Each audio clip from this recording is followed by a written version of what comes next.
Hi friend, आप कैसे हैं? उम्मीद करता हूं कि आप मस्त और स्वस्थ होंगे। चलिए आज हम लोग नया चीज सीखते हैं, क्लास 12 का रिलेशन। तो आज हम आप लोग के बीच उपस्थित हुए हैं रिलेशन को लेकर के। क्लास 12 का आज से हम लोग का रिलेशन स्टार्ट हो रहा है और चलिए आज हम लोग स्टार्ट करते हैं। रिलेशन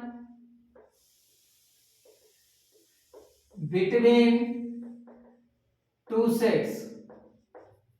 चलिए हम लोग पढ़ेंगे relation between two sets.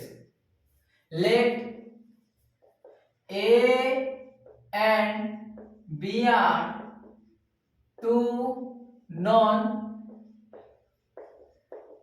set. Then each subset of A cross B is called relation from A to B। देखिए यहाँ मान लिए दो मेरा सेट है ए और बी, नॉन एम्प्टी सेट है। नॉन एम्प्टी सेट करने का मतलब हो गया वो खाली नहीं है, कुछ ना कुछ उसके अंदर एलिमेंट है। तब ए क्रॉस बी का जितना भी सबसेट होगा वो सबका सब रिलेशन होगा। तो चलिए स्टार्ट करते हैं। देखिए एग्जांपल से देखते हैं।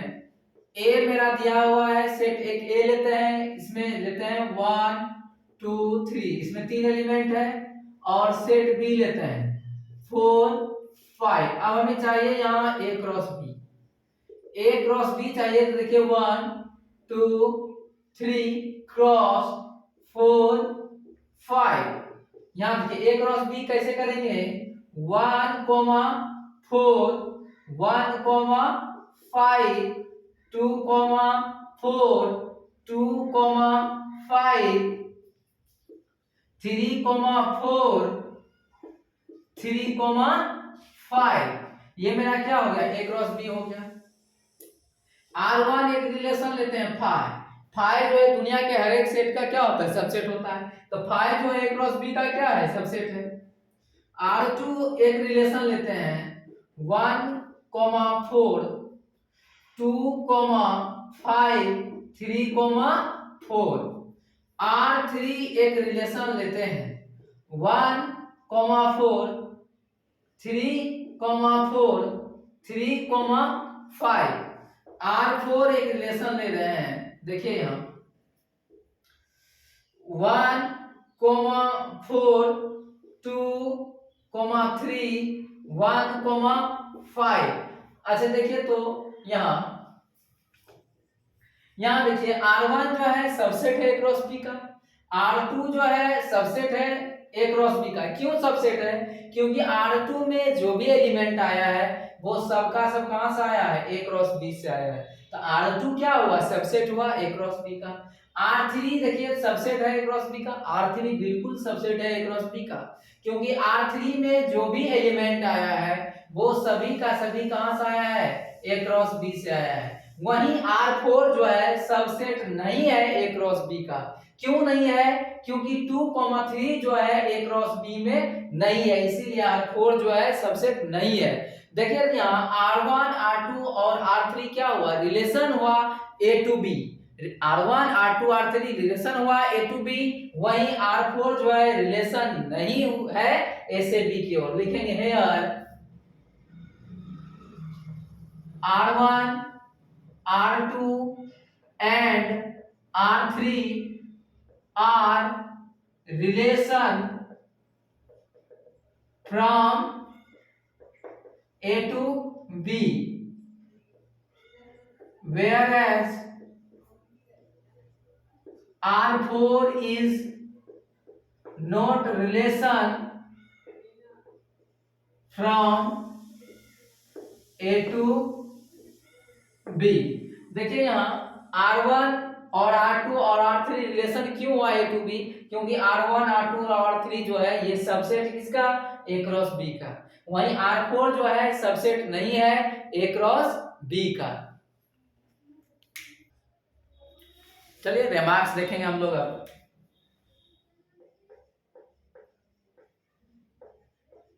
यही चीज आपके लिए बहुत ज्यादा इंपॉर्टेंट है। जो भी रेमार्क्स लिख रहे हैं, रेमार्क्स जो है आपके लिए बहुत ज्यादा इंपॉर्टेंट है, ऑब्जेक्टिव के लिए खास करके, और सवाल भी बनेगा आपसे। तो देखिए यहाँ, if R be a relation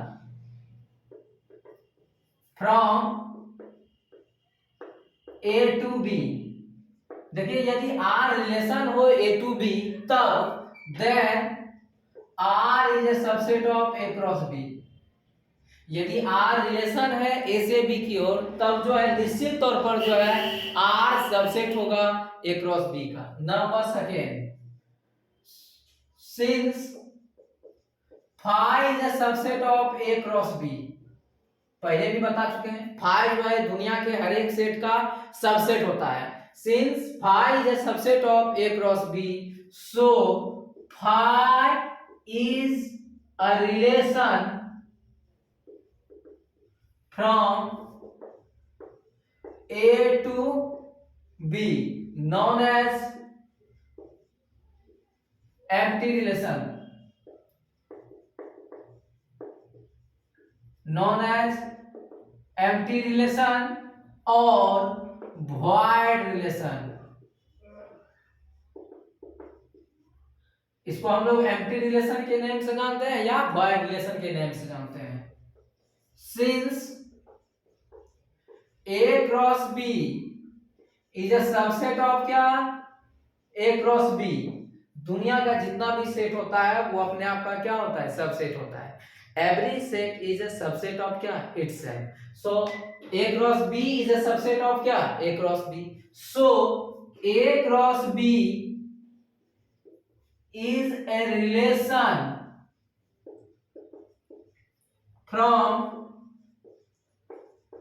A to B known as universal relation, universal relation। Number 4, if cardinal number of A is equal to P and cardinal number of B is equal to Q, then cardinal number of A cross B is equal to PQ, then total number of subset of A cross B 2 की power क्या हो जाएगा, Q। अगर किसी set में n element है तो total number of subset उसका क्या हो जाएगा, 2 की पावर n। तो देखिए तो A क्रॉस B में टोटल नंबर ऑफ एलिमेंट्स क्या है, PQ है, तो टोटल नंबर ऑफ सबसेट क्या हो जाएगा, A क्रॉस B का कितना हो जाएगा, 2 की पावर PQ। तो जितना नंबर ऑफ सबसेट होगा उतना रिलेशन होगा। तो लिखेंगे total number of relation from A to B भी क्या हो जाएगा, 2 की power PQ।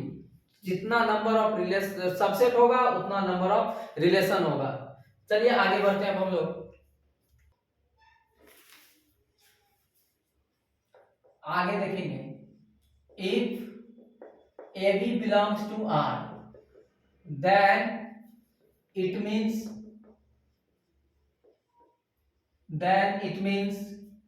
A R B, मतलब A is